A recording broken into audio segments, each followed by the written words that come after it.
Bonjour à tous.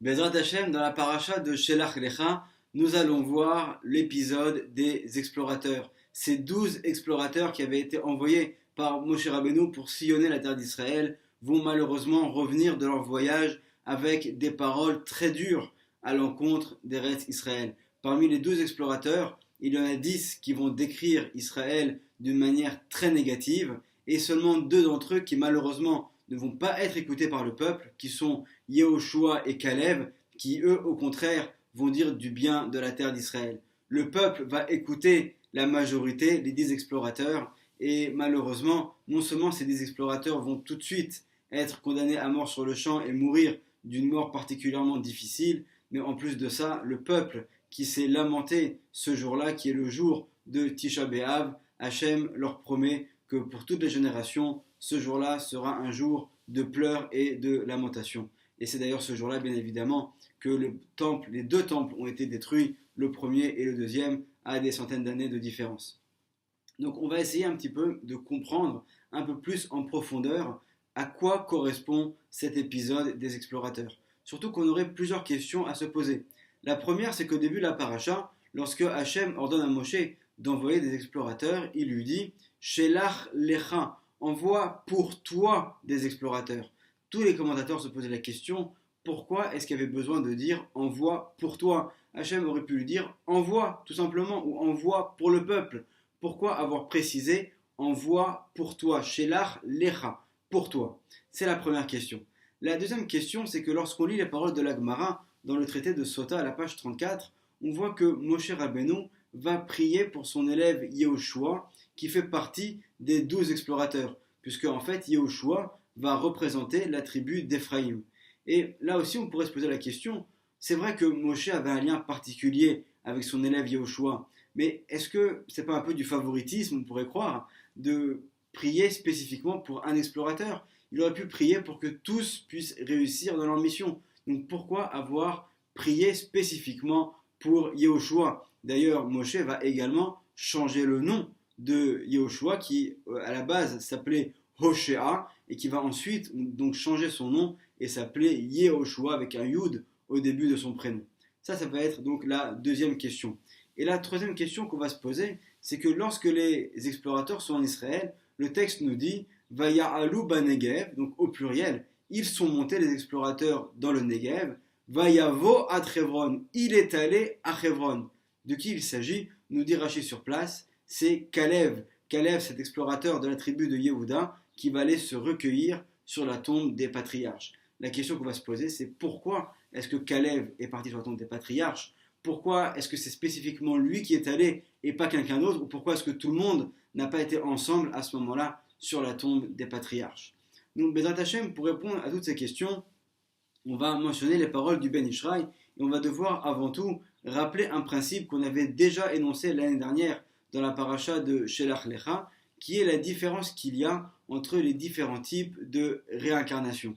Et en fait, pour mieux comprendre cela, on va devoir revenir des centaines d'années en arrière, lorsque les frères de Yosef se rendent en Égypte pour demander de la nourriture, et que là, ils se retrouvent devant le vice-roi d'Égypte, qui n'est d'autre que Yosef, leur frère.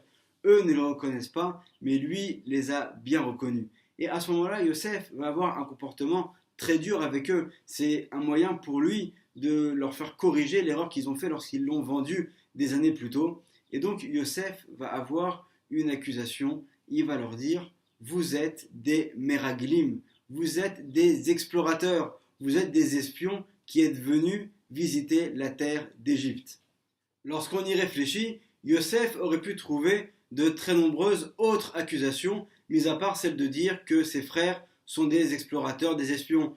Par exemple, il aurait pu leur dire « Je sais que vous êtes des personnes violentes. J'ai eu écho de ce que Shimon et Lévi ont fait dans la ville de Shrem, où ils ont assassiné toute la population pour récupérer leur sœur Dina qui avait été violée. Donc je sais que vous venez ici pour détruire l'Égypte ou pour assassiner le pharaon ou pour piller toute l'Égypte de toute la richesse qu'elle a pu accumuler et stocker dans les entrepôts au cours des années d'abondance. » Donc Yosef aurait pu trouver de très nombreuses autres accusations. Et pourtant, qu'est-ce qu'il va leur dire? Vous êtes des explorateurs, vous êtes des espions. Pourquoi est-ce que Yosef leur dit ça? nous dit Rabbi Chaim Vital, l'élève du Harizal, dans le livre Sha'ar Apsukim, sur la paracha de Shelach Lecha, qu'en fait Yosef voit déjà en prophétie ce qui va se passer des années plus tard. En fait, étant donné que les frères de Yosef, en vendant leur frère Yosef, et qui finalement va être amené en Égypte, ont d'une certaine manière, comme le dit la Gemara, provoqué l'exil en Égypte, puisque de là finalement Yosef va se retrouver là-bas, et c'est toute la famille qui va ensuite le rejoindre et s'établir là-bas dans la région de Goshen en Égypte. Donc pour ensuite réparer leur faute d'avoir vendu leur frère qui a provoqué l'exil, les tribus vont revenir en réincarnation chez les explorateurs qui vont eux visiter toute la terre d'Israël pour permettre que le peuple y retourne. Donc d'une certaine manière, c'est un petit peu la réparation de leur faute, alors que dans leur précédente vie, ils avaient vendu leur frère et ils ont provoqué l'exil. Cette fois-ci, ils vont venir aider les explorateurs pour que le peuple d'Israël ait le mérite de revenir sur sa terre. Mais attention, comme on l'avait mentionné dans le cours de l'année dernière sur Shelach Lecha, il y a en fait deux types de réincarnation. Il y a ce qu'on appelle le Gilgul, qui est en fait la réincarnation d'une âme qui va être jointe à une autre âme tout au long de la vie de la personne et qui ne peut la quitter à aucun moment. Et il y a également un autre type de réincarnation qu'on appelle le Hibour. Le Hibour, c'est en fait lorsqu'une âme va venir de manière temporaire chez une personne pour l'aider à accomplir une action particulière. Et c'est de cela qu'il s'agit concernant les pères des tribus et les explorateurs. Lorsque les explorateurs vont aller en Israël, ils vont avoir en eux les pères des tribus qui vont venir en Hibour, en réincarnation en eux, mais de manière temporaire, pour les aider dans leur action.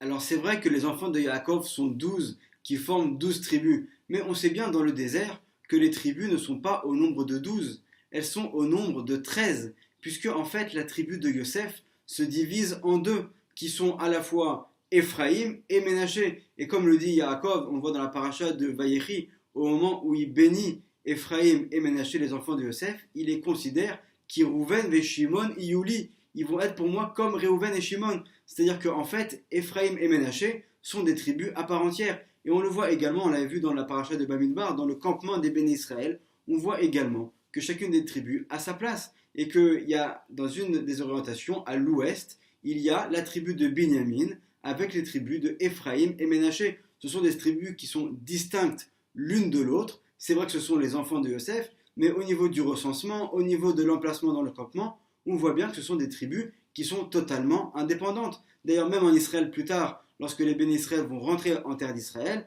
chacune de ces tribus-là, Éphraïm et Ménaché, va avoir un territoire délimité en Israël. Donc on voit que finalement, sur les 12 explorateurs, il manque une tribu.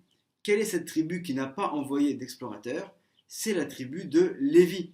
Pourquoi? Parce que Hachem l'a déjà mentionné dans les parachutes précédentes. Le peuple de Lévi, la tribu de Lévi, pardon, n'a pas de terre délimitée en Israël, puisque la tribu de Lévi va être responsable du service au Beth Amikdash, et les Lévi'im vont avoir des villes spécifiques dans la terre d'Israël, mais non pas de parcelles de terre, puisque leur rôle à eux n'est pas un rôle qui est de travailler la terre, comme ce que font toutes les autres tribus, mais c'est un rôle qui est plutôt spirituel, de servir un peu plus de guide pour le reste du peuple, d'éducateur, de rabbanim, de gens qui vont répandre la parole d'Hachem. Donc on voit que la tribu de Lévi, elle n'a pas eu besoin d'envoyer un explorateur, puisqu'elle n'était pas censée par la suite recevoir un territoire sur la terre d'Israël. Donc finalement, toutes les tribus vont envoyer un explorateur, sauf la tribu de Lévi.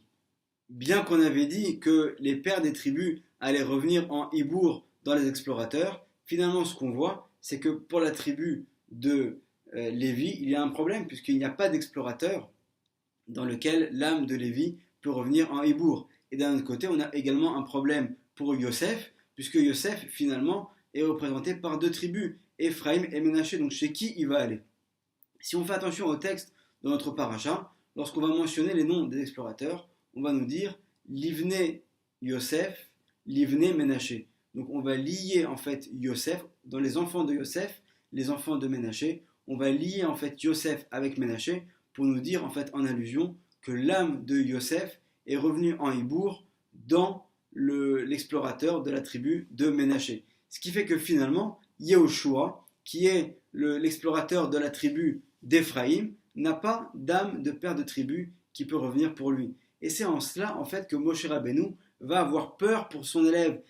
Moshe Rabbeinu est quelqu'un de juste. Il a enseigné la Torah à tout le peuple d'Israël. Il ne fait pas de favoritisme avec son élève, son petit chouchou de la classe, qui est assis au premier rang, qui va être favorisé par rapport aux autres. Moshe a peur parce qu'il sait, au niveau de son âme, que les âmes de tous les pères de tribus vont revenir en réincarnation chez chacun des explorateurs, mais qu'il n'y a aucune âme qui peut revenir chez Yehoshua, puisque l'âme de Yosef est déjà revenue dans l'explorateur de la tribu de Ménaché. Et donc c'est la raison pour laquelle Hachem dit à Moshe, Shelach Lecha, envoie pour toi Moshe, toi qui es de la tribu de Lévi, tu sais que ton patriarche, Lévi, le chef de ta tribu, n'a pas d'explorateur dans lequel il peut revenir. Alors envoie un explorateur pour toi. Tu dois être représenté parmi les explorateurs. Et donc c'est en cela que Moshe Rabbeinu, qui avait peur pour Yehoshua, c'est la raison pour laquelle la Gemara, dans le traité de Sota, nous dit que Moshe a prié spécifiquement pour Yehoshua, non pas par favoritisme, mais parce que Moshe avait peur pour lui, de voir que parmi les explorateurs, il est le seul qui n'a pas de protection particulière des pères de tribu. Et donc à ce moment-là, Moshe va adresser une prière, il va changer le nom de Yehoshua d'une certaine manière, il prend également une part dans Yehoshua et il va donc demander à ce que ce soit l'âme de Lévi qui va venir en hibour dans Yehoshua. Et d'ailleurs, ce qui est intéressant, c'est que le Ben Ishraï, dans son livre Birkat Areach, qui est ce livre dont je vous ai beaucoup parlé, qui a été retrouvé en Irak par les soldats américains dans les caves du renseignement militaire irakien, mentionne ici que non seulement il y a l'âme de Lévi qui est dans Yehoshua, mais il y a également aussi l'âme d'Éphraïm, le père de la tribu finalement, donc Éphraïm, va quand même venir lui aussi pour aider Yehoshua. Donc grâce à cette explication, on a enfin compris pourquoi est-ce que dans la Torah, Hachem dit bien à Moshe, Shelach Lecha, envoie pour toi, parce que Hachem veut que Moshe également est un représentant parmi les explorateurs, et on voit aussi pourquoi est-ce que la Gemara nous rapporte que Moshe avait prié pour Yehoshua. Il nous reste maintenant à répondre à la dernière question, qui est de comprendre le statut particulier de Kalev ben Yefouné, cet explorateur de la tribu de Yehuda. Pourquoi est-ce qu'il est parti prier sur la tombe des patriarches à Hebron? Pour comprendre cela, on va apporter deux explications.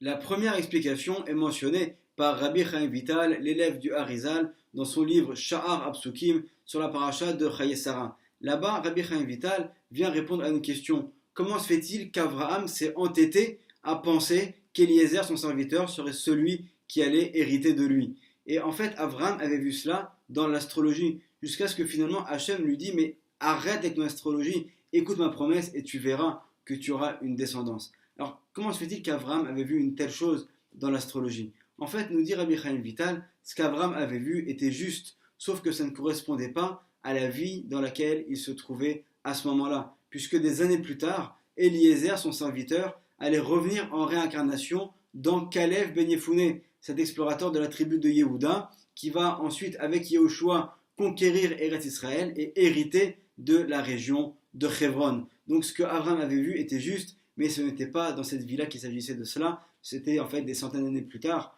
lorsque Kalev, qui est la réincarnation d'Eliezer, allait hériter du territoire acheté par Abraham.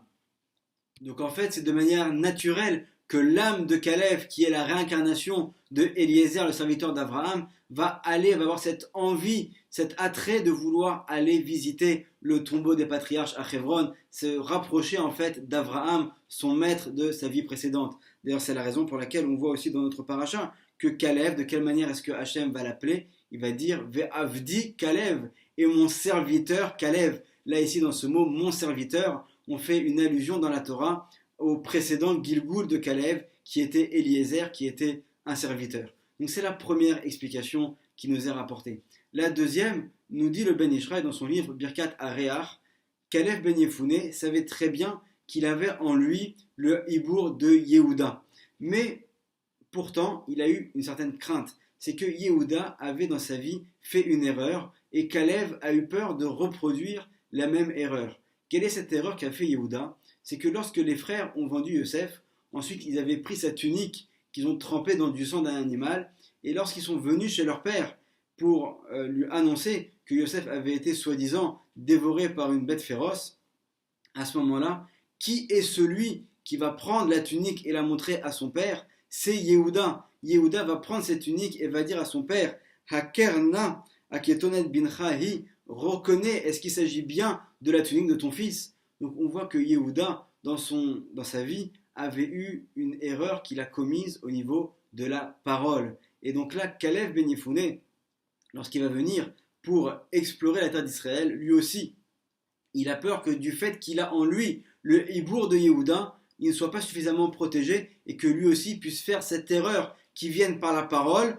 de dire du mal d'Eretz Israël. Et donc c'est la raison pour laquelle il va aller sur la tombe des patriarches parce qu'il sait qu'il a besoin d'une aide supplémentaire. Le hibour qu'il a en lui de Yehuda ne lui suffit pas. Il a besoin de quelqu'un qui va l'aider. Qui est celui qui peut l'aider? C'est celui qui est Midat Haemet, celui qui est la mesure de piété, de vérité. De qui il s'agit? De Yaakov Avinu. C'est ce que rapporte le Rav Moshe Alshir dans son commentaire sur la paracha, que nous rapporte également, donc nous cite ici le Ben Ishraï. Donc lorsque Kalev va aller sur la tombe des patriarches, alors c'est vrai que comme on l'avait dit sur la première explication, il a cette envie d'aller voir Abraham, mais il va surtout pour faire une prière, c'est ce qui est mentionné dans les Midrashim, pour que finalement ce soit l'âme de Yaakov qui va venir pour l'aider en plus de celle de Yehuda qui est déjà chez lui en Hibour. Et donc on le voit vraiment en allusion dans un des versets de notre paracha, au chapitre 14, verset 24, où il est dit Ve'avdi Kalev, et mon serviteur Kalev. Donc là on fait allusion au fait que Kalev est également la réincarnation de Eliezer, le serviteur d'Abraham. Ekev Ayeta, suite au fait, Ekev c'est le talon, mais ça veut dire en fait suite à quelque chose. Ekev Ayeta, Ruach Acheret Imo, suite au fait qu'il y avait un esprit différent chez lui. On sait que le mot Ruach c'est traduit littéralement comme étant un esprit, mais ça fait en fait allusion à également une partie de notre Neshama. Et là nous dit le Ben Ishraï, à qui est-ce qu'on fait allusion ici lorsqu'on dit Ekev? Pourquoi est-ce qu'on dit le mot Ekev? On aurait pu trouver une autre formulation. On fait allusion en fait à Yaakov. Ekev Ayeta, Ruach Acheret Imo, il avait en fait une autre âme en lui, c'est l'âme de Yaakov qui était dans Kalev et qui l'a aidé. Et ensuite le verset poursuit en disant Vayemale Acharai, et donc il a écouté ma parole, puisqu'il a suivi finalement la parole d'Hachem et il n'a pas fauté avec les autres explorateurs grâce à cette âme supplémentaire qu'il est parti demander en allant à Marat, à Marpella, à Hebron. Et finalement ce qui va se passer, c'est que lorsque les explorateurs vont aller pour visiter Eretz Israël, ils vont avoir avec eux ces âmes des tribus qui sont en Hibour, mais lorsqu'ils vont revenir, alors qu'ils ont une mauvaise intention, à ce moment-là, toutes les âmes des 10 tribus vont repartir, et c'est seulement celles qui sont dans Yehoshua et dans Kalev qui vont rester avec eux. Et c'est aussi la raison pour laquelle, dans notre paracha, on voit qu'il est dit, lorsque les explorateurs vont revenir, on nous dit, Vayelechu, ils sont allés, Vayavohu, ils sont venus. De quoi il s'agit? Vayelechu, ils sont allés. Il s'agit en fait des âmes des tribus qui étaient en Hibour dans les explorateurs qui sont partis. Vayavohu, ils sont venus, c'est les explorateurs qui sont revenus de leur voyage. Et donc, après, donc, la suite est connue, de quelle manière est-ce que finalement les explorateurs qui ont dit du mal d'Israël vont être punis, le peuple également malheureusement va avoir aussi une punition, et ce sont Yehoshua et Kalev qui eux, au contraire, vont être récompensés et vont avoir le mérite de rentrer en Eretz Israël. On voit que tout cela finalement a dépendu de quoi? D'une prière. On a la prière de Moshe pour Yehoshua, et on voit comment est-ce qu'une personne, Moshe, peut influencer sur une autre, Yehoshua, pour lui permettre de réussir. Mais on voit aussi comment est-ce que Kalev est parti pour prier pour lui-même. Et donc c'est un enseignement pour toutes les générations, pour bien comprendre que grâce à la prière, on pourrait tout obtenir. Et la prière, elle se situe à deux niveaux. On a la prière qu'on va faire pour les autres, et comme nous disent nos sages de la Gemara, celui qui demande pour un autre, il est exaucé en premier. Mais on a également la prière qu'on doit savoir faire aussi pour nous-mêmes. Mais dans Hachem, qu'on puisse avoir toujours le mérite que nos prières soient exaucées et qu'on puisse voir, si Dieu veut, la venue du Mashiach, Berachamim, Bimera, Beyamenu, Amen. Shabbat Shalom.